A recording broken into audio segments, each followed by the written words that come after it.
el viejo. No sé muy bien cómo describirlo. Dijiste que al principio creías que los acosaba. ¿Alguien más en el grupo pensaba lo mismo? Sí, claro. ¿Es posible que ellos lo mataran? ¿Qué? No, que va. No lo entiende. No lo entiende. Si él los atacó... Me salvó la vida. Y yo lo vi morir. Oí a Jessica. No sé cómo llegó hasta allí ni por qué, pero sé que era ella. Me la puso en la cara, aquí, delante de mi nariz. Casi me dispara. Estuvo a punto de dispararme, el muy desgraciado. Sales con un tipo durante toda la vida. ¿Crees que lo conoces? Y mira, en serio, este se lleva el premio. Yo estaba ahí mismo. Pude haber hecho algo. Intenté hacer algo. No fui capaz. ¿Cómo acabaste en las minas? Alguien me arrastró y me agarró y... ¿Y qué fue lo que viste? No lo sé. No sé. Estaba fuera de sus cabales. Quiso lastimarnos. Y yo creía que había atacado a Jess. Creí que éramos unidos. Después de la desaparición de sus hermanas, vino a hablar conmigo. Dijo que era la única que lo comprendía. Yo creí que teníamos una conexión. Si necesitas hablar con alguien... Estoy bien. A veces, tras una experiencia traumática... Dije que estoy bien. Lo apuñalé y luego intenté escapar, pero no lo sabía, lo juro. ¿No sabías? ¿A quién apuñalaste? Apuñalé a Loco, solo que no sabía que era Josh, pero resultó que él era el psicópata. ¿Cómo íbamos a saber que Josh tenía una sierra y una pistola y... ¡Ay, Dios mío! ¿El siguiente es el cerebro de albóndiga? ¿Lo va a maltratar un poco por mí? ¿Disculpa? Cerebro de albóndiga, Mr. Músculo. Matthew, el hombre insoportable. ¿Hay algo que tengamos que saber? No, nada importante. Solo que, bueno, me abandonó al borde de la muerte en una torre que se estaba derrumbando como el mayor patán del mundo. Tu amiga Ashley nos dijo que intentó ayudarte. No. Dijo que te oyó gritar. No a mí. ¿Qué recuerdas? Vino a buscarme. Sí, vino. ¿A buscarte? ¿Dónde está? ¿Está vivo? Tiene que escucharme. No me importa si me cree o no. No importa porque lo hará. Tiene que bajar a las minas. ¿Qué hay en las minas, Sam?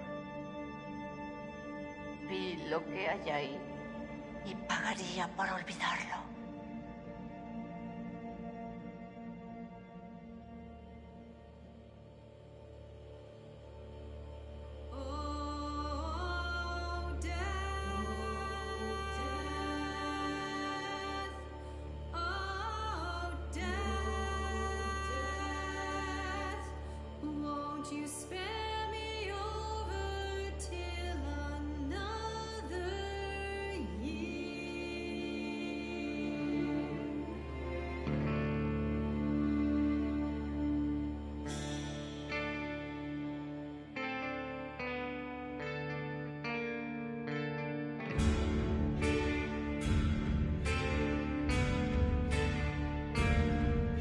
Well, what is this that I can't see with eyes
Hay algo aquí abajo.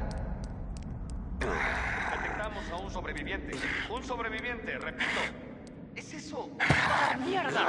¡Atrás! ¡No, no! ¡Atrás!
Hace muchos años, mi abuelo perseguía a los poseídos por la maldición.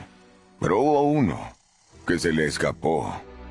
El más peligroso de todos, el Macapitio. Era una criatura horrible, y mi abuelo no fue capaz de derrotarla. Poco después, los buscadores de oro vinieron a excavar en esta montaña. Pero la mina se vino abajo y se volvió a despertar la maldición. Decenas de hombres quedaron atrapados, sin comida, ni luz. Y en la oscuridad llegó el hambre. Sus instintos los consumieron y acabaron volviéndose locos, asesinos, caníbales. Comieron carne humana. Y si matas a esa criatura infernal, libera su espíritu, que vaga por la montaña como una brisa maligna esperando volver a poseer. Es mejor no matarlos, lo intenté. Solo puedes atraparlos y provocarlos con fuego. Después de todos esos años, después de tantas lunas y cacerías, el Macapitio seguía libre. Lejos de mi alcance, más allá de mis habilidades. Hasta que una noche, hará un año, por fin lo encontré. Pero no estábamos solos en el bosque aquella noche. Al seguir el rastro del Macapitio, seguí el rastro de algo más. El Macapitio obligó a sus amigas a ir a la montaña. No pude hacer nada. No pude salvarlas. Pero pude vengarlas. Cacé al Wendigo y le prendí fuego. El Macapitio había muerto.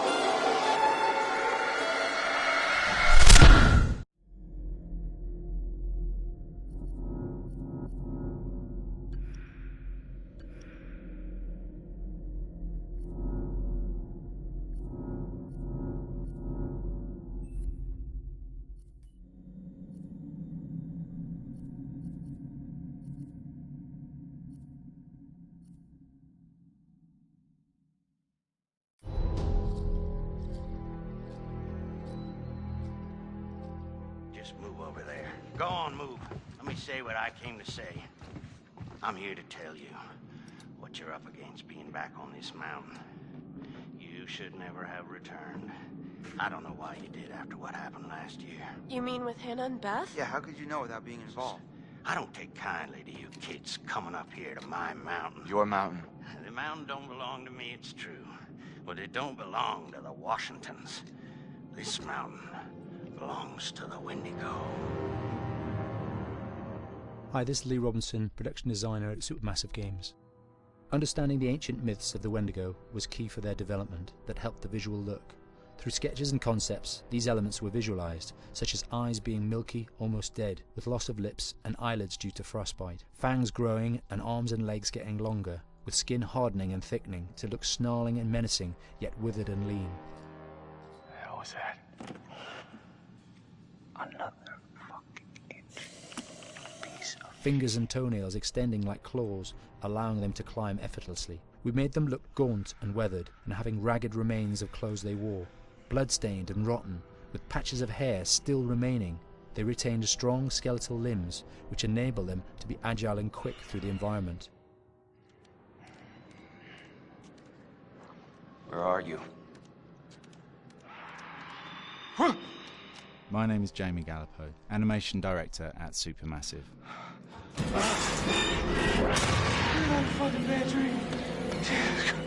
The overall direction on the creature was to be very strong, to be extremely fast. We wanted a spider-like movement to the creature. 1 minute scampering to leaping and then crawling, almost instantaneous.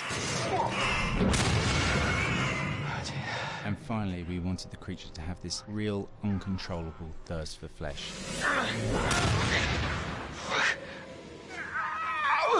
From a sound design perspective, the Wendigo is a real challenge. For the main vocalisations of the Wendigo, we used our own vocalisations, various different animals from the exotic to the farmyard, various plugins and processes to gel these sounds together and keep a human resonance behind that voice, telling the backstory of the Wendigo.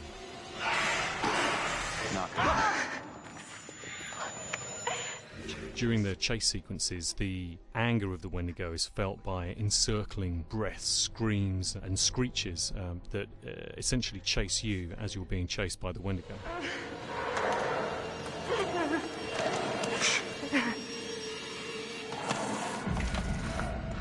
We would layer them up in a multitude of layers, sometimes 15, 20 sounds playing at the same time, to build up the vocalizations for this fearsome creature which is always in attack mode, hyperactive, and chasing you throughout the game.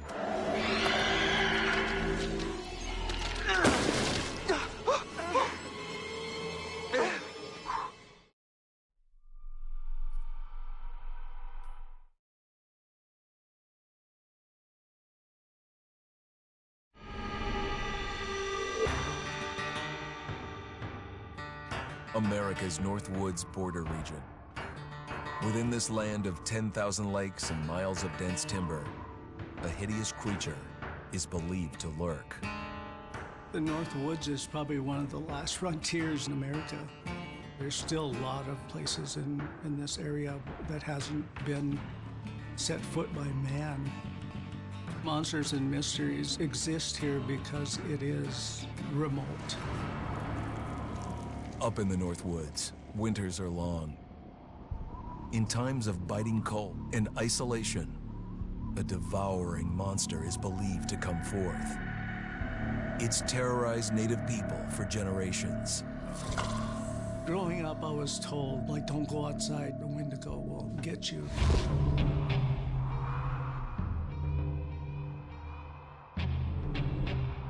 Among the traditions of the northern Algonquin tribes is the Wendigo, a monster that can seize hold of a person to carry out its hunger for human flesh. Many Native Americans fear even talking about this Wendigo, and even the mention of the name will let the Wendigo find out where you are, and it will open you up to be possessed by this Wendigo. The most famous case of a Wendigo possession took place in 1879. In the deep woods outside of Edmonton, Alberta. Swift Runner, a Cree Indian, was a trapper and a guide. He had left town the previous autumn with his wife, 6 children, and his mother. But when Swift Runner returned in spring, he was alone. Swift Runner came into a nearby village telling this heartbreaking tale. I had to watch them starve to death. Of his family being killed by starvation, and that he was the only survivor. My whole family gone. It wasn't hard to understand a family falling victim to a brutal winter. To even not. Yet something was suspicious about Swift Runner. He was a strapping man, and he came into town weighing over 200 pounds. It didn't look like somebody who had just weathered a terrible winter. He wasn't malnourished, didn't look like he was starving. He looked healthier than ever. After a few nights, it became clear that something was wrong. He started having night terrors, screaming in his sleep. I am the Wendigo! Villagers alerted the police. Swift Runner actually guided them back to his winter cabin. When they got there, that's when they saw the true horror.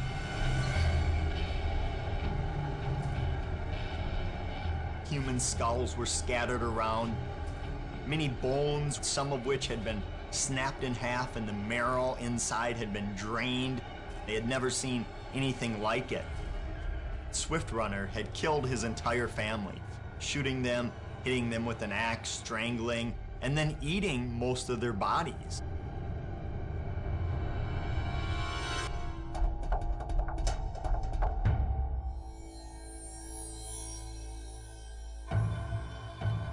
Right up until the moment the noose was on his neck, Swift Runner swore the evil spirit of the Wendigo had possessed him and twisted him into a cannibal killer. When he was on the gallows, Swift Runner himself said, "I am no longer a man."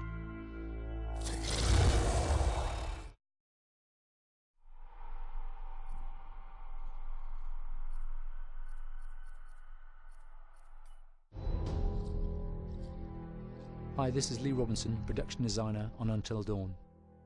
The production design for Until Dawn started with the great teen horror script that sets the characters in a Canadian winter mountain lodge, being a contemporary setting with visual clues derived from classic films of that genre, such as Hitchcock's Psycho and Stanley Kubrick's Shining. The storyboards are vital to the production design as it allows the designer to understand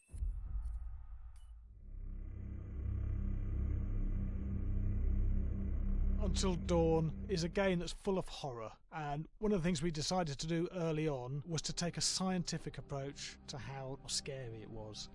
So we did experiments on people and we measured their responses to the game. We've created a test area. It's as close to a home setup as we can get it. We've recruited ordinary people to play the game and we've left them to play it on their own. You're turning the light off.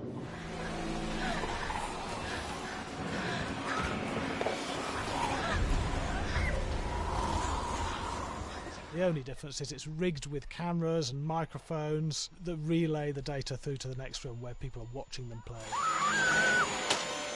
Bracelet here we use for biometric testing. It measures the player's emotional response. It's called a galvanic response sensor. It makes contact with the user's skin and it measures the electrical conductivity across their skin. It's the same principle as an old-fashioned lie detector. When you're stressed, you sweat a little, very sensitive, and picks up tiny changes if the player is feeling anxious or scared.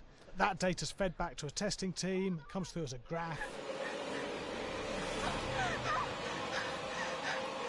I'm so sorry.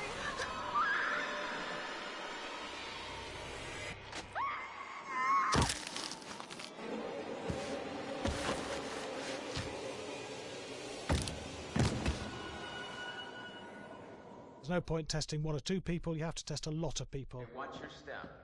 When we have a scare that's consistently has a measurable emotional response, then we knew it was good. If it didn't have that, it goes back to the team for improvement. The data doesn't tell us what's wrong with the scare, it only tells us if it's working or not. Wait, okay, so you hear that too, right? Josh. Here we have a chapter relatively early in the game. Weirdly regular. Nothing regular about it. We have to create tension and anxiety in the player so they are ready to receive the scare.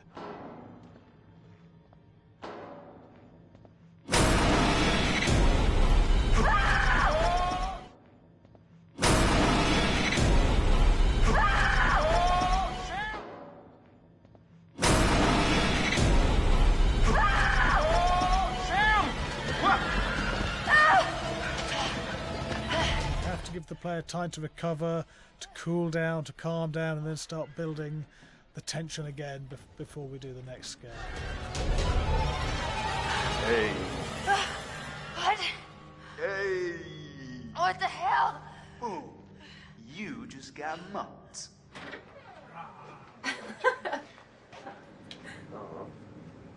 Yeah, I have such an adrenaline high from that game. There's two things we found. One is we could look at the scares, analyse if our expected scares were working effectively. Were people shrieking and covering their hands, or were they getting an emotional response from it? And being scientific about it means that we strip out people's opinions about whether things are working or not. We've got data, and we look at the data. If it's working, we're happy with it. Really scary. Bit scared and wanting to get away. I actually did.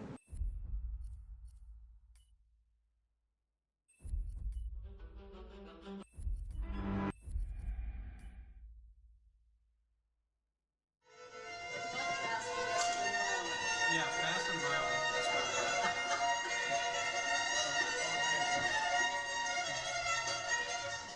All right, from the top.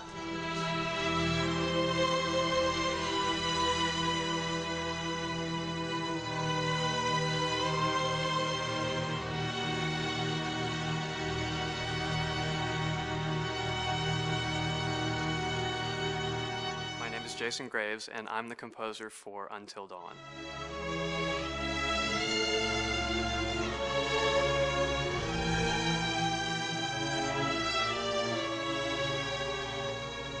I've been involved with Until Dawn for about a year now.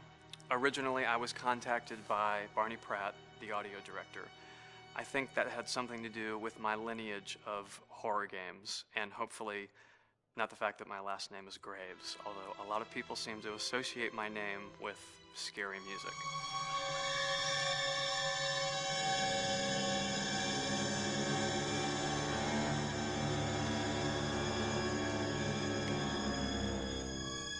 One of the things that was really exciting about working with Barney and the team at Supermassive is they really wanted something unique for the music. They wanted the music to stand out and be a character on its own in the game.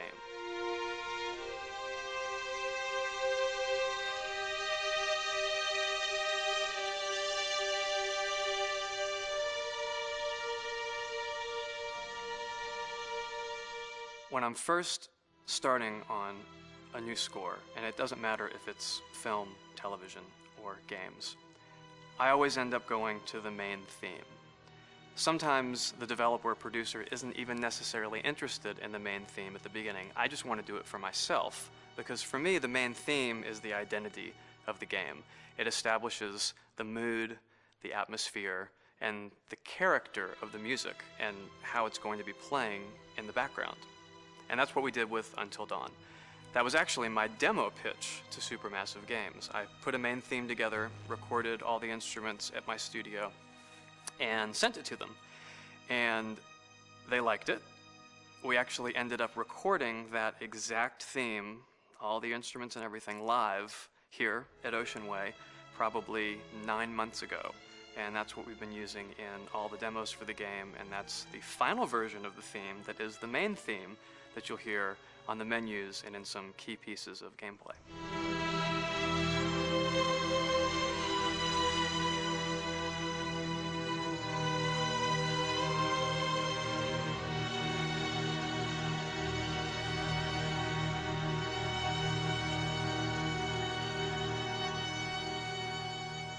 I seem to have made a name for myself in horror. And there's something about scary music, I think it's maybe the lack of rules.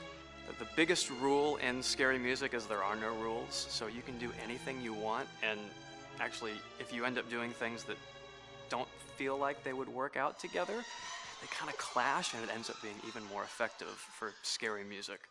So that's what really drew me to Until Dawn, was the textures, plus writing thematic material that is interwoven with the scary textures. I haven't really done anything like that before. Usually it was just all tension all the time, and that's fun and it's great, but I'm actually at heart a very melodic composer. That's the kind of music I love listening to, and that's the kind of music I love writing. That's the kind of music I got to work on in Until Dawn. Very nice. Same thing.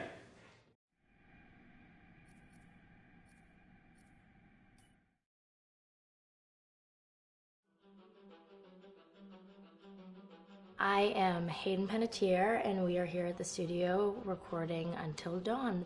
My name is Rami Malek, and I play Josh. My name is Megan Martin. My name is Brett Dalton. My name is Antonella Lentini, and I played Hannah and Beth. My name is Jordan Fisher, and I play the character Matthew, Matt for short. I'm Nicole Bloom, and I play Emily in the game. My name is Noah Fleiss. I am Galadriel Steinman, and I play Ashley. So Until Dawn is the story of 8 teenagers who revisit this cabin in the woods about a year later after a really traumatic experience where I've lost 2 of my sisters, so coming to kind of get some closure in that respect. One of the things that Larry does really well is make these multi-layered characters, and I think for just the story in general, it follows the quintessential horror film plot lines, but the characters are so unique in themselves, and I think that's very cool. Oh, yeah, this was the right thing to do. What? You know, getting everyone together on the anniversary. I mean, Josh seemed really pumped about us all doing something, didn't he? Yeah, no, he definitely did.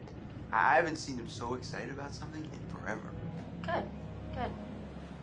Sam and I have a few things in common, such as being huge lovers of animals, and she's a huge animal lover. She's vegan. She is a pacifist. I'm not quite sure if I'm gonna go as far as saying that I'm a pacifist, but she's spunky and cool. I know that she I think is made fun of a little bit by the rest of them who think that her morals and her beliefs in that area are a little ridiculous and they don't agree with them, but she doesn't care. It doesn't stop her from being herself, and that's something that I hope I have in common with her. You know, he definitely can be depressed at some times and a bit of a loner, but he takes some solace in one of his sister's friends, Sam, played by Hayden Panettiere, and invites everybody back to the same house the next year to kind of find some closure. Jessica she has a whole lot of personality. She is definitely the sort of mean girl character that, you know, at school she knows she's pretty, she knows that boys like her, and she's going to use it to her advantage. He's got a big heart, and you can tell that that's very evident, especially how he treats his girlfriend, Emily, and, you know, he's kind of a meathead, but in the best way possible. She really knows what she wants, and she manages to get that from whomever it is, whether it be Matt or Mike. You know, she's really driven, and I can definitely relate to that. My character is Chris, and he is what society might consider the nerd of the group, and he kind of embraces it. Ashley she's a little more serious than some of the other girls. She's definitely very intelligent and thoughtful. She kind of looks at the whole big picture of things. She's not quite as geeky as Chris, but they connect in a lot of ways. Mike is like big guy on campus. He's the class president who has some charm and has brain, and I don't know, people seem to like Mike. He gets away with a lot, though. He can be kind of jerky. The fact that he really just kind of wants everyone to be happy, and he's a people pleaser, and I can definitely attest to being, you know, that guy. I'm always the friend that wants everybody to be happy and wants everybody to be taken care of, and that's definitely Matt. But also, like, this character is just so fun. I rarely get to play the bitch, and so it was really fun to do that. The spirit of things, seriously, what's wrong with you? I'm just trying to lighten the mood, Em. Don't be like that. Like what? The way you're being. You always get like this. I just think this is just the coolest thing to be a part of, and I just think it's going to take the world by storm. I really do. I think this genre is the wave of the future, and I think that once people see the potential behind it, of getting to interact with the drama that you're witnessing unfold in such a realistic way, that this is how entertainment's going to be from now on.